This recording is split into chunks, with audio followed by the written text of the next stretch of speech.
El miedo como contrato invisible no se firma con tinta, se acepta en silencio cada vez que eliges no hacer lo que sabes que debes hacer. Cada renuncia pequeña, cada postergación, cada excusa razonable es una cláusula más que entrega sin leer. Ese contrato no promete dolor inmediato, promete seguridad, promete evitar el rechazo, el fracaso, la incomodidad profunda. Y así, sin notarlo, empiezas a vivir una vida más pequeña de lo que podrías, porque el miedo negocia contigo todos los días. No te obliga, te convence. Te ofrece razones lógicas, caminos cómodos, salidas seguras. Pero yo, Brian Tracy, he aprendido que ese acuerdo silencioso siempre cobra intereses. Y los cobra en forma de frustración, de potencial desperdiciado, de una sensación constante de estar traicionándote sin saber exactamente por qué. El miedo no llega gritando, llega razonando, se disfraza de prudencia, de paciencia, de sentido común. Te dice que no es el momento, que más adelante, que ahora no conviene. Y tú aceptas, porque suena lógico. Lo peligroso no es sentir miedo, lo peligroso es convertirlo en autoridad interna. Cuando el miedo se vuelve contrato, tus decisiones dejan de ser elecciones conscientes y se transforman en acuerdos defensivos. Empiezas a vivir evitando perder en lugar de intentando ganar. Este contrato invisible define qué dices y qué callas, a qué te atreves y de qué te alejas. Determina qué sueños reduces, qué límites no pones, qué relaciones sostienes por costumbre. No porque seas débil, sino porque el miedo aprendió a protegerte cuando no sabías cómo hacerlo tú. El problema es que nunca se actualizó. Sigue operando como si el peligro fuera el mismo, aunque hoy tengas más recursos, más conciencia y más capacidad de sostenerte. Aquí no vamos a demonizar el miedo, vamos a desnudarlo. Vamos a mostrar cómo se infiltra en tus decisiones diarias y cómo te hace firmar acuerdos que no recuerdas haber aceptado. Porque mientras no los ves, los cumples. Y cumplir contratos invisibles es una forma sofisticada de esclavitud interna. Este video no es para eliminar el miedo, es para romper su autoridad, para enseñarte a renegociar contigo mismo desde la claridad y no desde la huida. El miedo puede advertir, pero no debe mandar. Cuando manda, tu vida se vuelve reactiva, defensiva y limitada. Cuando lo escuchas sin obedecerlo, recuperas margen, dirección y poder personal. Quédate porque en este recorrido vas a identificar el contrato que has estado firmando en silencio y cuando lo hagas, algo cambia. No porque el miedo desaparezca, sino porque deja de decidir por ti. Aquí empieza la autoliberación real, no rompiendo con el mundo, sino rompiendo un acuerdo interno que nunca te benefició de verdad. El contrato con el miedo no se firma en un solo momento, se construye por acumulación. Empieza cuando eliges callar algo importante para evitar conflicto. Continúa cuando reduces un sueño para no arriesgarte al rechazo. Se refuerza cuando postergas una decisión sabiendo que la postergación ya es una decisión. Nadie te obligó, nadie te presionó de forma explícita. Fue un acuerdo gradual, cómodo y aparentemente razonable. El miedo no te pide que renuncies a todo, te pide que cedas un poco cada vez. Y ahí está su inteligencia. Cada sesión parece pequeña, pero juntas forman una estructura sólida que termina dirigiendo tu vida. Aceptas un trabajo que no te representa del todo, mantienes una relación que ya no crece, sostienes una versión de ti que no te exige demasiado, todo con tal de no sentir la incomodidad del cambio. El miedo te promete estabilidad, pero lo que entrega es estancamiento. Yo he aprendido que el miedo nunca te dice no vivas, te dice vive menos. Vive con márgenes estrechos, con aspiraciones moderadas, con expectativas bajas, así no duele tanto. Este contrato se firma sobre todo en momentos de cansancio emocional. Cuando estás agotado, el miedo parece sensato. Te dice, descansa aquí, no te muevas, no arriesgues más. Y tú aceptas porque suena a cuidado. Pero hay una diferencia enorme entre descansar y rendirse. El miedo borra esa frontera. Te convence de que detenerte es madurez, cuando en realidad es evasión prolongada. El contrato también se refuerza cuando confundes prudencia con parálisis. La prudencia evalúa y luego actúa. El miedo evalúa y nunca actúa. Se queda analizando escenarios hasta que la oportunidad se enfría. Te hace creer que estás siendo inteligente, cuando en realidad estás siendo controlado. Cada vez que eliges no decidir, el miedo gana autoridad. Aprende que puede gobernar sin resistencia. Lo más peligroso es que este contrato no genera alarma inmediata. No hay dolor agudo, no hay crisis evidente. Hay una sensación constante de insatisfacción suave, de incompletud, de estar viviendo por debajo de tus posibilidades. Y como no es insoportable, lo normalizas. El miedo se alimenta de lo tolerable. Reconocer cómo firmaste ese contrato no es para culparte, es para devolverte poder, porque lo que se firmó de forma inconsciente puede renegociarse de forma consciente. Pero primero necesitas ver cada cláusula, cada renuncia, cada silencio. Mientras no lo haces, sigues cumpliendo un acuerdo que ya no te protege, solo te limita. Aquí empieza el proceso de recuperar tu firma, tu voz y tu decisión interna. Todo contrato tiene un costo, incluso los invisibles. El problema es que el miedo no cobra de inmediato, cobra con el tiempo. Al inicio parece barato, casi gratuito. No sientes una pérdida clara, solo una ligera incomodidad que aprendes a ignorar. Sigues funcionando, sigues cumpliendo, sigues avanzando en apariencia. Pero por dentro algo empieza a tensarse. El miedo te cobra en forma de energía dispersa, de atención fragmentada, de decisiones a medias. Te cobra cada vez que te preguntas cómo habría sido si te hubieras atrevido. El precio más alto que cobra el miedo es la coherencia interna. Empiezas a decir una cosa y a vivir otra, a justificar lo que no te representa, a defender elecciones que ya no sientes propias. Esa incoherencia no siempre duele de inmediato, pero desgasta. Se manifiesta como cansancio sin causa aparente, como irritabilidad, como una sensación persistente de estar apagándote lentamente. El miedo no te roba la vida de golpe, te la va reduciendo. También te cobra en relaciones. Aceptas menos de lo que necesitas, das más de lo que puedes, callas más de lo que te hace bien, todo para no incomodar, para no perder, para no quedarte solo. El miedo te convence de que eso es amor, compromiso o madurez, pero en el fondo es autoabandono. Y el autoabandono sostenido termina generando resentimiento silencioso. No contra los otros, contra ti. El miedo te cobra en identidad. Poco a poco te acostumbras a una versión reducida de ti mismo. Dices, ya no soy así, ya no me interesa, ya no es importante. Pero muchas veces sí lo es, solo que duele admitirlo. El miedo prefiere que renuncies a desear antes que enfrentar la posibilidad de no lograrlo. Así te protege del fracaso, pero también te aleja del crecimiento. Yo he aprendido que el miedo siempre cobra intereses compuestos. Cuanto más tiempo pasa, más difícil se vuelve romper el contrato. No porque seas incapaz, sino porque te acostumbras a pagar. Normalizas la incomodidad y llamas estabilidad a lo que en realidad es conformismo. Ver el costo real del miedo no es para asustarte, es para despertarte. Porque cuando entiendes lo que estás pagando, algo en ti deja de justificar. Empiezas a preguntarte si esa seguridad aparente realmente vale lo que estás entregando a cambio, y esa pregunta, cuando se formula con honestidad, empieza a debilitar el contrato. El miedo pierde fuerza cuando deja de ser rentable para ti. Aquí comienza a cambiar la balanza. El problema no es que el miedo exista. El problema es cuando se convierte en autoridad. Cuando sus advertencias dejan de ser información y se transforman en órdenes internas incuestionables. En ese punto ya no decides, obedeces. El miedo empieza a decirte que es posible y que no, hasta dónde llegar y dónde detenerte, qué mostrar y qué ocultar, y como habla con lógica, no lo cuestionas. Asumes que tiene razón. El miedo se vuelve autoridad cuando confunde seguridad con verdad. Crees que si algo te tranquiliza, entonces es correcto. Pero la tranquilidad que ofrece el miedo no es paz, es alivio momentáneo. Te calma porque reduce el riesgo, no porque te acerque a lo que necesitas. Esa calma es frágil, dura poco y exige nuevas renuncias para sostenerse. Cuando el miedo gobierna, tu diálogo interno cambia. Empiezas a decir, no es tan grave, no lo necesito, puedo con menos. Reduces deseos para que encajen en tus límites actuales en lugar de expandir tus límites para sostener tus deseos. El miedo prefiere ajustar tus sueños antes que fortalecerte. Así mantiene el control sin conflicto abierto. Esta autoridad interna se refuerza cada vez que te traicionas en lo pequeño, cada vez que no dices lo que sientes, cada vez que aceptas algo que sabes que no te corresponde, cada vez que postergas una decisión por comodidad. El miedo aprende que puede mandar porque tú confirmas su poder con actos cotidianos. Yo he aprendido que el miedo no necesita imponerse, necesita permiso. Y ese permiso se da cuando no cuestionas desde dónde estás eligiendo. Cuando no te preguntas si esa decisión nace de claridad o de evitación. La autoridad del miedo se debilita cuando introduces conciencia. Cuando te detienes y observas la emoción sin actuar de inmediato, no se trata de hacer lo contrario por rebeldía, se trata de dejar de obedecer por inercia. El miedo puede advertir, pero no debe decidir. Su función es señalar riesgo, no diseñar tu vida. Cuando le devuelves ese lugar limitado, algo se reordena internamente.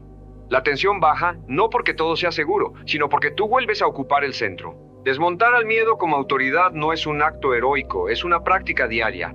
Es elegir con presencia incluso cuando hay incomodidad. Es aceptar que la seguridad absoluta no existe y que vivir requiere asumir riesgo consciente. Cuando haces eso, el miedo pierde su trono. Ya no gobierna, acompaña. Y esa diferencia cambia por completo la forma en que caminas por tu vida. El miedo no solo influye en tus decisiones, también negocia con quién crees que eres. Poco a poco te convence de que ciertas versiones de ti no son realistas, de que aspirar a más es ingenuo, de que cambiar sería traicionarte. Así convierte la renuncia en identidad. Empiezas a decir yo soy así, yo no necesito tanto, yo prefiero lo simple, cuando en el fondo es el miedo ajustando tu autoimagen para que encaje con sus límites. Esta negociación es sutil porque no te quita valor de golpe, te lo redefine. Reduce tus estándares internos para que no tengas que confrontar el riesgo de crecer. El miedo sabe que es más fácil convencerte de que no deseas algo que acompañarte a sostener la incomodidad de ir por ello. Por eso ataca el deseo, no la acción. Si logra que dejes de querer, ya no necesita frenarte. Yo he aprendido que cuando el miedo gobierna la identidad, empiezas a defender versiones pequeñas de ti con argumentos sofisticados. Justificas por qué no es importante, por qué no vale la pena, por qué otros exageran. Y mientras explicas, el miedo afianza su contrato. No porque te engañe, sino porque tú cooperas creyendo que te proteges. Esta identidad negociada se nota en el lenguaje. Dices conformarme, adaptarme, ser realista. Palabras que suenan maduras pero esconden resignación. El miedo convierte la resignación en virtud para que no la cuestiones. Y así sigues cumpliendo un contrato que no recuerdas haber firmado, pero que defiendes como si fuera tu elección más auténtica. Romper esta negociación no implica volverte imprudente, implica volverte honesto. Preguntarte si esa identidad te expande o te reduce. Si te da paz real o solo alivio temporal. Si te representa o simplemente te mantiene a salvo. Esa pregunta incomoda porque amenaza el acuerdo interno, pero también abre una salida. Cuando empiezas a cuestionar la identidad que el miedo ayudó a construir, aparece vértigo. Porque si no eres esa versión reducida, ¿quién eres entonces? El miedo utiliza ese vacío para intentar recuperar control. Te dice, cuidado, no sabes quién sería sin mí. Pero ahí está la clave. Descubrir quién eres sin miedo es parte de la autoliberación real. No necesitas destruir tu identidad, necesitas depurarla. Quedarte con lo que nace de tu conciencia y soltar lo que nació de la huida. Ese proceso no es inmediato, pero es liberador. Cada vez que eliges desde una versión más amplia de ti, el miedo pierde una cláusula más. Y tu identidad deja de ser un refugio defensivo para convertirse en un espacio habitable. El miedo siempre promete seguridad, pero lo que entrega es control limitado. Te hace creer que mientras evites ciertos riesgos estarás a salvo, cuando en realidad solo estás reduciendo tu campo de acción. Esa ilusión es poderosa porque calma a corto plazo. Sientes alivio al no exponerte, al no decir, al no intentar. Pero ese alivio no es paz, es anestesia. Y como toda anestesia, pierde efecto y exige dosis más altas con el tiempo. La seguridad que ofrece el miedo es estática. Te pide quedarte donde ya sabes moverte, aunque ese lugar ya no te represente. Te convence de que lo conocido es mejor que lo verdadero. Así convierte la repetición en refugio. El problema es que la vida no es estática. Cambia, se mueve, exige actualización. Cuando tú no te mueves con ella, el miedo llama estabilidad a lo que en realidad es estancamiento.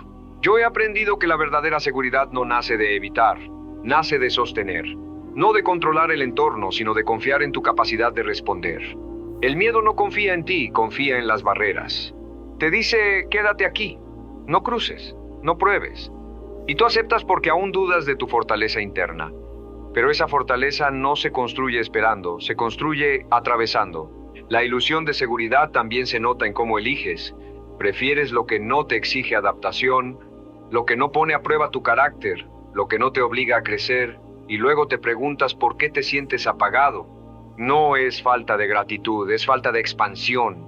El miedo te dio protección, pero te quitó vitalidad. Esta falsa seguridad tiene otra trampa. Te hace creer que si algo sale mal será una confirmación de que el miedo tenía razón. Pero en realidad, incluso los errores conscientes fortalecen más que las renuncias permanentes.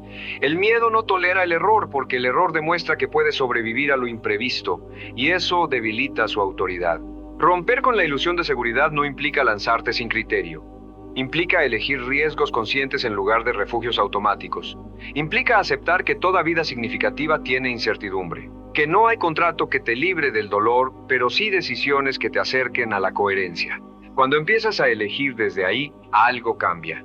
La ansiedad no desaparece de inmediato, pero pierde control, porque ya no dependes de que todo sea seguro para sentirte estable. Empiezas a descubrir una seguridad distinta, más profunda. La seguridad de saber que pase lo que pase, no te abandonarás. Y esa certeza interna vale más que cualquier promesa que el miedo pueda ofrecer. El miedo rara vez te dice, no hagas esto, es demasiado evidente. Prefiere algo más sutil y efectivo. Hazlo después. La postergación es una de sus estrategias favoritas porque no genera resistencia inmediata.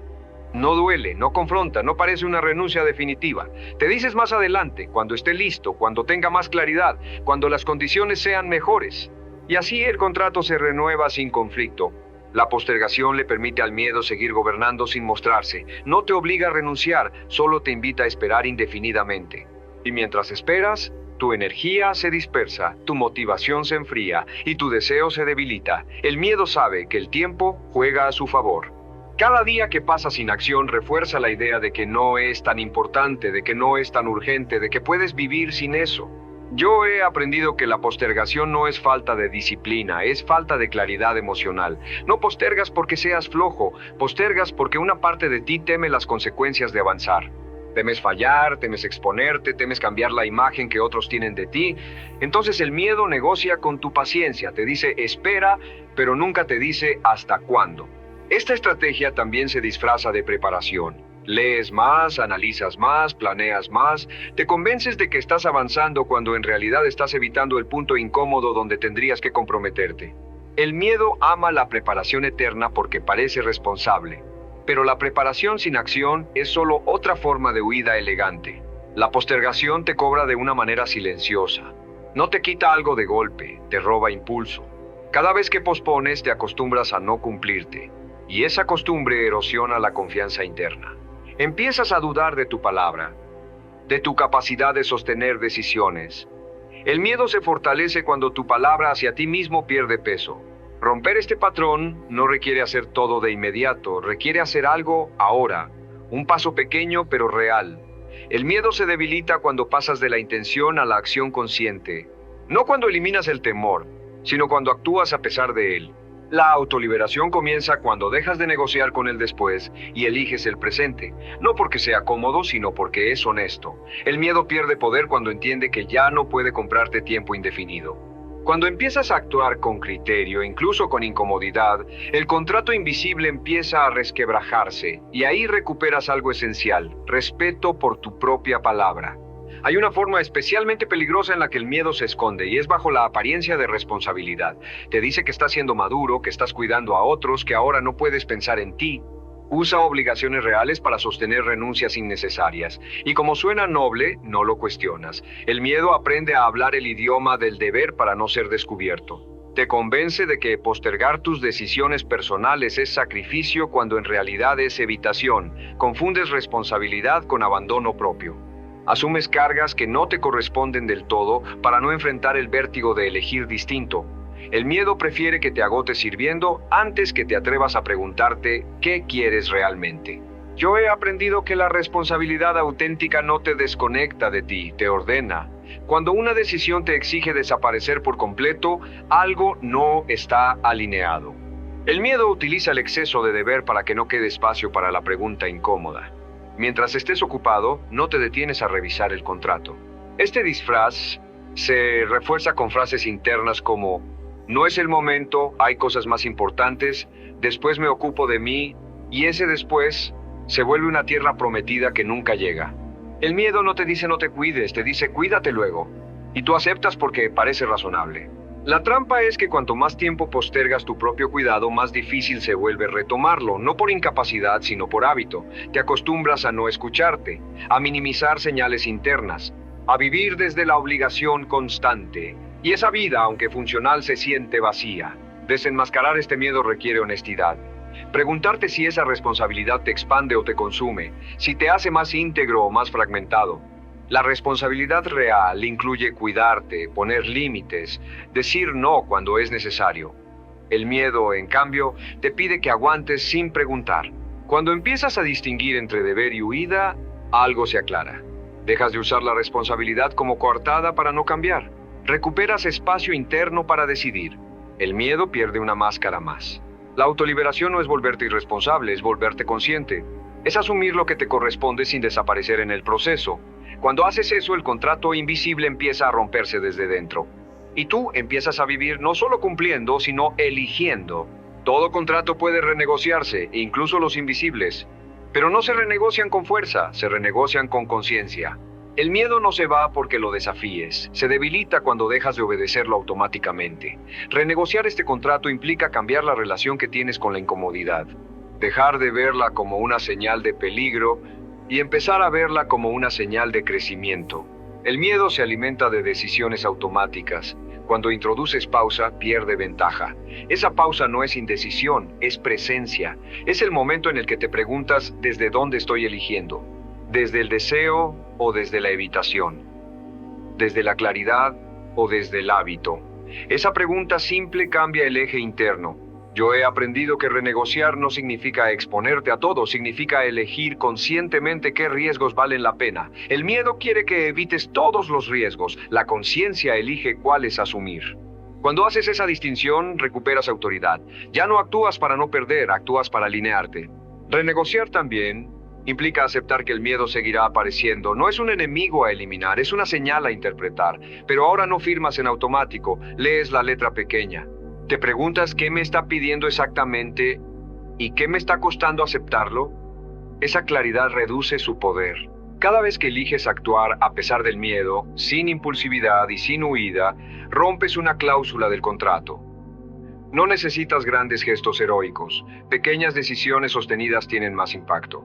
Decir lo que piensas con respeto, poner un límite a tiempo, dar un paso que has postergado. Esas acciones enseñan a tu sistema interno que ya no dependes del miedo para sobrevivir. El contrato se debilita cuando demuestras coherencia. Cuando haces lo que dijiste que harías. Cuando te acompañas incluso si algo no sale como esperabas. El miedo pierde fuerza cuando entiende que ya no puede controlarte a través de la amenaza del fracaso. Renegociar es un proceso, no un evento. Habrá días donde el miedo intente recuperar terreno. La diferencia es que ahora lo reconoces. Ya no te gobierna desde la sombra. Puedes escucharlo sin obedecerlo. Y cuando eso ocurre, algo profundo cambia. Empiezas a vivir desde acuerdos internos más honestos. Acuerdos donde la seguridad no se basa en evitar, sino en confiar en tu capacidad de responder. Ese es el inicio de una libertad real, no ruidosa, no impulsiva, sino firme y consciente. Llegar a este punto no significa que el miedo haya desaparecido, significa que ya no es el criterio principal. Actuar a pesar del miedo no es actuar contra ti, es actuar con conciencia. Hay una diferencia profunda entre impulsarte por rebeldía y avanzar con responsabilidad interna. El miedo siempre te advierte de lo que podría salir mal, pero rara vez te recuerda lo que cuesta no moverte. Yo he aprendido que la acción consciente no elimina el temor, lo ordena.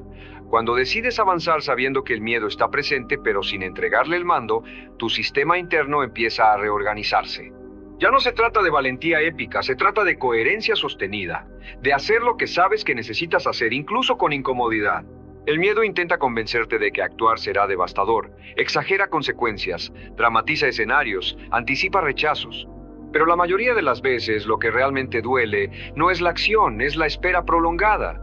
Es vivir sabiendo que te estás reteniendo. Actuar rompe esa tensión acumulada, no porque todo salga bien, sino porque recuperas movimiento interno.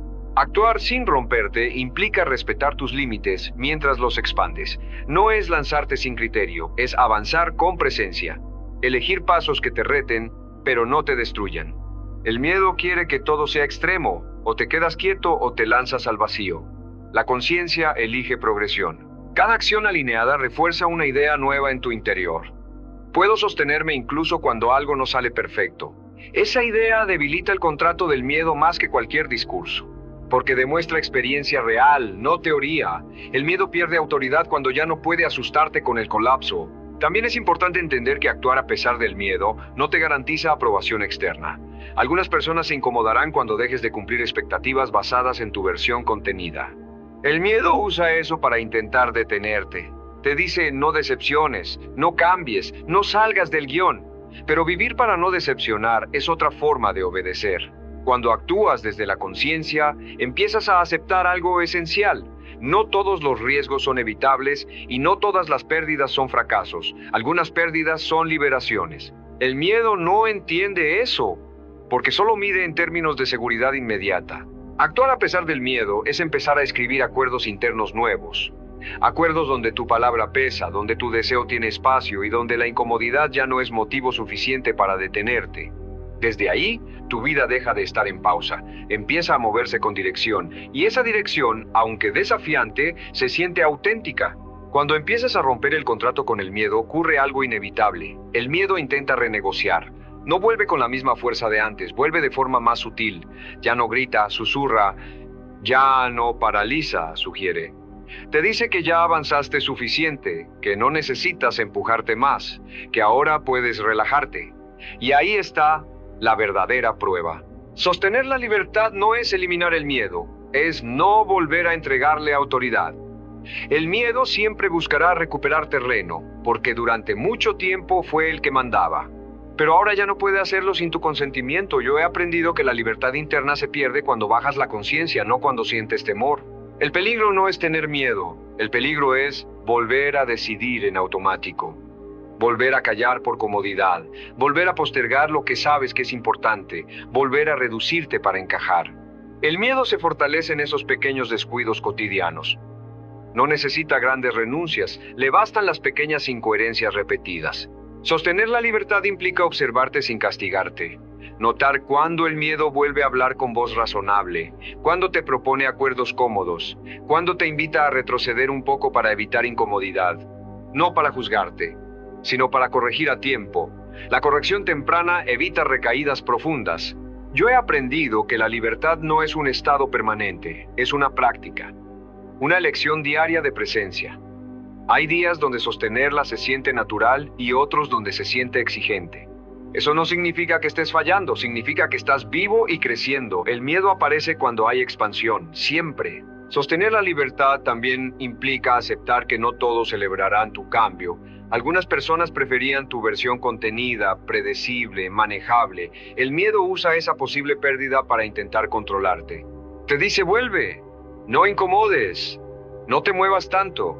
Pero vivir para no incomodar es otra cláusula del contrato antiguo. Cuando eliges permanecer consciente, incluso en esos momentos, algo se consolida. Tu identidad deja de depender de la aprobación externa. Tu estabilidad deja de depender de que todo esté bajo control. Empiezas a confiar en ti no porque todo salga bien, sino porque sabes que no te abandonarás. Sostener la libertad es decirte a diario, no vuelvo a firmar en automático. No cedo mi vida a acuerdos invisibles. El miedo puede acompañar pero no manda. Y cuando esa decisión se repite, la libertad deja de ser frágil. Se vuelve firme, silenciosa y profunda. Llegar hasta aquí no significa que el miedo haya desaparecido, significa que ya no gobierna, y esa diferencia transforma por completo la manera en que vives. Romper el contrato invisible no fue un acto impulsivo, fue una toma de conciencia. Fue darte cuenta de que muchas de tus decisiones no eran elecciones libres, sino acuerdos defensivos firmados en silencio. Hoy sabes algo que antes evitabas ver. El miedo no necesitaba vencerte, solo necesitaba que no lo cuestionaras. Ahora entiendes que el miedo nunca fue el enemigo, fue una señal mal colocada en el centro del mando. Aprendiste a escucharlo sin obedecerlo, a sentirlo sin entregarte, a reconocerlo sin justificarlo. Eso no te volvió imprudente, te volvió soberano. Porque la verdadera libertad no es ausencia de temor, es presencia de criterio. Vivir sin pedir permiso al miedo no significa actuar sin conciencia, significa actuar sin traicionarte, significa elegir desde la claridad incluso cuando hay incomodidad, significa aceptar que no toda seguridad es verdadera y que no todo riesgo es peligro. El contrato se rompió cuando dejaste de vivir evitando perder y empezaste a vivir alineado con lo que importa. Hoy sabes que cada vez que postergas por miedo refuerzas el pasado y cada vez que actúas con conciencia construyes futuro. Que la estabilidad real no viene de controlar todo, sino de confiar en tu capacidad de responder. Que la libertad no es hacer lo que quieres sin consecuencias, sino asumir las consecuencias de elegirte con dignidad. Este proceso no termina aquí, se afianza. El miedo seguirá apareciendo, pero ya no como autoridad, sino como información. Y tú decidirás qué hacer con ella. Esa es la diferencia entre una vida reactiva y una vida consciente. Entre sobrevivir y habitarte. Si este recorrido te hizo ver acuerdos internos que nunca habías cuestionado, entonces valió cada segundo, porque ahora tienes algo que no se compra ni se hereda: lucidez interna. Y la lucidez, cuando se sostiene, cambia decisiones, relaciones y destino. Aquí no termina el camino de autoliberación y sanación real, aquí se vuelve más claro. Seguiremos profundizando en estos espacios donde la conciencia reemplaza al automatismo y la vida deja de ser una respuesta al miedo para convertirse en una expresión de elección. Romper el contrato invisible no te hizo perder seguridad, te devolvió dirección. Y una vida con dirección, aunque desafiante, siempre se siente más viva, más íntegra y más tuya.